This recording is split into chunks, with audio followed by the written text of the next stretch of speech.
Mais est-ce que vous vous rendez compte à quel point augmenter la valeur de soi-même, c'est quelque chose qui est primordial?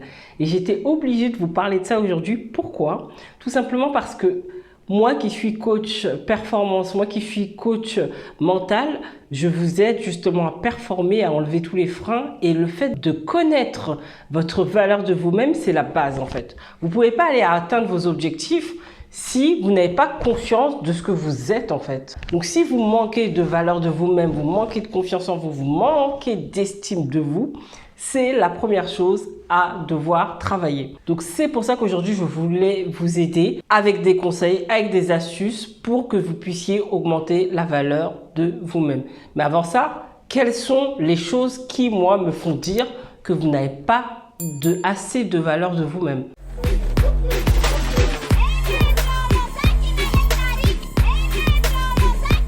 Je suis Fanta Barou et j'aide toutes les personnes qui souhaitent performer. Vous avez des freins, vous avez des blocages, vous avez l'impression de ne pas être au maximum de vos capacités. Je vais vous aider à aller atteindre les objectifs qui vous tiennent à cœur et que vous voulez aller atteindre. Donc n'hésitez pas à prendre rendez-vous juste dans la barre de description et on verra comment je peux vous aider. Alors comment on va faire pour augmenter la valeur de soi? Et j'ai identifié deux choses principales qui vous empêchent d'augmenter votre valeur. Ici, on va les identifier et ensuite, je vais vous donner des astuces justement pour remonter cette valeur. Alors, la première des choses qui pour moi est dramatique et qu'il faut arrêter à ce jour tout de suite, maintenant, tout de suite, c'est quoi? C'est d'arrêter de vous dévaloriser. Ça me fait mal au cœur, ça me fait mal à la tête, ça me fait mal à tout ce que vous voulez. Quand j'entends quelqu'un se dévaloriser, ça m'énerve. Ça m'énerve surtout quand je vois, parce que les clients qui arrivent à moi au début, ils n'ont pas forcément tous une haute estime d'eux-mêmes ou une confiance en eux.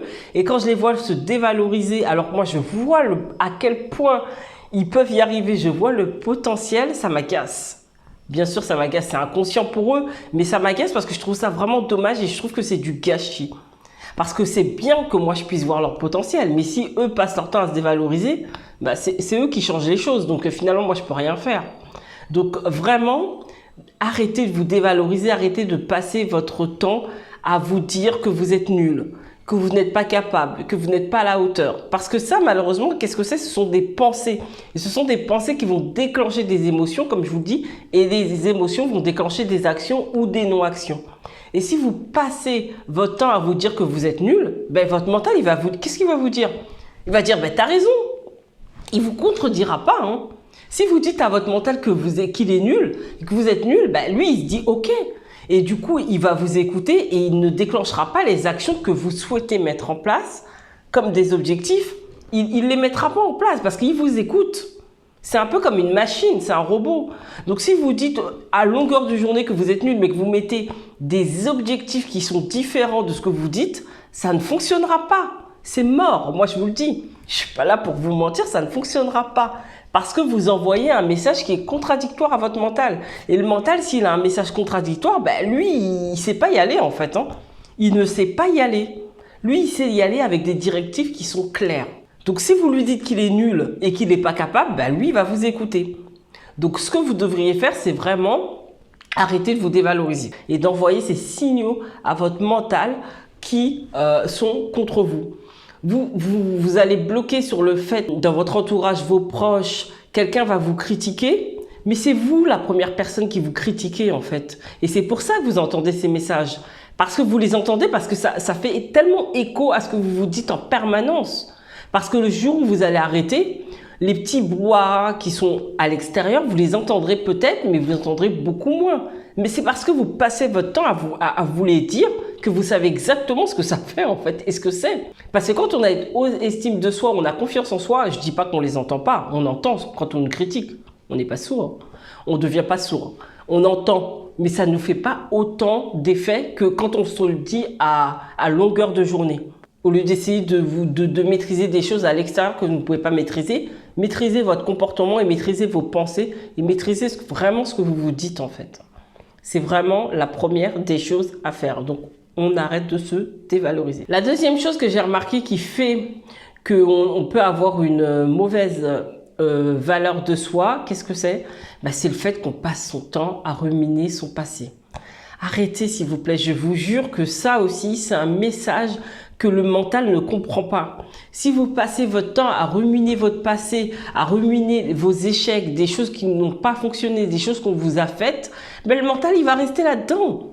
Et il ne cherchera pas à en sortir, en fait. Lui, il comprend pas que vous voulez aller vers des objectifs et que vous passez votre temps à faire un pas en arrière, en fait. Vous ouvrez la porte, vous refermez la porte. Vous ouvrez la porte, vous refermez la porte. Lui, il sait pas quoi faire, hein. Il pourra pas avancer, en fait. Donc, on accepte ce qui s'est passé dans le passé et on arrête d'y retourner en permanence. Arrêtez d'envoyer des messages contradictoires. Le passé, c'est une chose, vous ne pourrez jamais oublier. C'est pas ce que je suis en train de dire, vous allez l'oublier. Non, on n'oublie pas, ça fera partie de votre histoire. Mais essayez de vous en servir comme quelque chose de positif, comme quelque chose qui peut être un vecteur de réussite, quelque chose qui vous sert. Parce que de toute manière, on ne peut pas le changer. Ça, c'est clair et net, ça ne se change pas. Maintenant, c'est fini. Aujourd'hui, la personne qui vous fait du mal, c'est vous, en ruminant toutes ces pensées-là. Donc arrêtez. Si on vous a dévalorisé par le passé, et c'est ce qui fait que vous avez une mauvaise estime de vous, c'était du passé en fait. Donc aujourd'hui, vous avez la possibilité de changer les choses si vous avez coupé avec le passé. Si ce n'est pas le cas, il faut le faire. Mais si c'est le cas, c'est juste vos pensées qui vous enferment.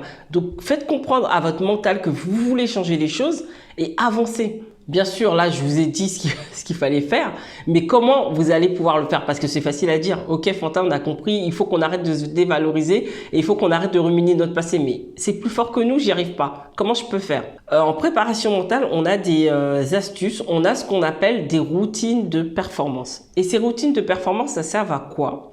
Elles servent justement à remplacer toutes ces actions qui nous empêchent de performer, qui nous font contre-performer. Ce ne sont pas des routines comme on peut connaître, qu'on doit faire au quotidien, non.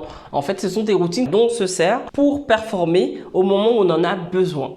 Donc, par exemple, par rapport à la dévalorisation, lorsque je dis je suis nul, je me sens pas capable, c'est à ce moment-là que je vais utiliser la routine de performance. C'est comment je vais faire? Au moment où je me dis, par exemple, je suis nul et je sens que l'émotion est négative et que ça me fait du mal, parce que des pensées négatives, je tiens à préciser, des pensées négatives, on en a tout le temps. Mais souvent, en tout cas, ça arrive et je vous dis pas de toutes les remplacer, mais c'est seulement celles qui vont vraiment déclencher des émotions et celles qui vont déclencher des actions ou des non-actions. On est d'accord? Donc, qui vont nous empêcher de performer comme nous et d'aller atteindre nos objectifs. C'est là-dessus que nous, on doit agir. Donc, le jour où vous vous dites vraiment je suis nul, je ne suis pas à la hauteur et que vous sentez vraiment mal, là, vous allez utiliser la routine de performance. Donc, étape numéro 1 pour cette routine de performance, ça va être de choisir le mot qui va stopper cette mauvaise pensée. Donc, je suis nul, qu'est-ce que je me dis? Alors, vous choisissez votre mot, vous choisissez votre phrase, vous vous dites stop. Par exemple, moi, je peux me dire stop Fanta ou j'arrête de me dévaloriser. Vous choisissez la phrase qui vous parle en fait. Donc, je vais dire stop Fanta et là, j'utilise une nouvelle phrase qui va venir contrer le fait que je dise que je suis nul. Ça peut être tout simplement je suis performante parce que j'avais fait telle chose. Quelque chose qui prouve à votre mental que vous n'êtes pas nul. Parce que si vous vous dites juste je suis performante, ok, mais lui, vous passez votre temps à lui dire que vous êtes nul. Donc, pourquoi il vous croirait? Mais donnez-lui une preuve en fait de ce que vous avez pu faire en fait par le passé. Donnez-lui une preuve. Je suis performante parce que, voilà, telle chose. Je suis à la hauteur parce que telle chose. D'accord? Et là, ça va pouvoir vous aider. Donc, la routine de performance, c'est vraiment la première des choses à utiliser. Donc, utilisez-la vraiment quand c'est quelque chose qui vous touche vraiment. Ne le faites pas pour tout parce qu'il faut vraiment agir étape par étape, d'accord? Une chose à la fois. Et ça peut prendre du temps à changer vos habitudes. Alors, on dit qu'une habitude, effectivement, ça peut prendre 21 jours. Alors, moi, je suis pas convaincue par ça, je suis désolée, mais quand ça fait des dizaines d'années, des années qu'on pratique la dévalorisation, c'est peut-être pas en 21 jours que ça va changer les choses. On peut commencer à prendre cette habitude, mais c'est pas en 21 jours que ça va être ancré vraiment en vous. Donc, il peut y avoir des rechutes. Ne lâchez pas l'affaire, ne laissez pas tomber, ça viendra avec le temps. D'accord? Donc, dès qu'on se dévalorise, on utilise cette routine de performance, on utilise une phrase pour stopper ce mauvais comportement, cette mauvaise pensée, et on dit la première phrase et on répète. D'accord? Et si jamais la phrase n'est pas, vous voyez qu'à force, la phrase ne vous parle pas tant que ça, changez-la. Il n'y a aucun problème là-dessus. D'accord? La deuxième chose qui va vous aider à augmenter votre valeur de vous-même, ça va être tout simplement de noter tous les succès que vous avez eus. Oui, parce que pour se dévaloriser, il n'y a pas de problème. Par contre, pour noter tout ce qu'on a pu faire, et ça, tout le monde l'a fait, surtout ici, vous êtes sur la chaîne des performeurs, vous avez performé. C'est sûr, vous avez des réussites, vous êtes compétiteur, donc vous avez forcément réussi quelque chose. Mais forcément, vous ne le notez pas parce que vous passez votre temps à aller. Et je sais que par exemple, en tant que compétitrice et en tant qu'entrepreneur, c'est vrai qu'on passe notre temps à faire un projet et passer à autre chose, tourner la page et passer à autre chose. Et c'est bien parce qu'on avance. Mais à un moment donné, il faut noter tout ce qu'on a pu faire. Je sais que ça arrivait par le passé où quand je discutais avec des amis, c'est mes amis qui me rappelaient mes réussites. Moi, tellement je suis dans l'action, parfois j'oublie, mais réellement, j'oublie et je me dis, ah ouais, quand même, j'ai fait ça. C'est vrai que j'ai fait ça. Et j'ai fait pas mal de choses. Mais à force de ne pas les noter, on préfère noter les réussites du voisin, eh ben, on se rend pas compte que ça ne fait pas augmenter notre valeur.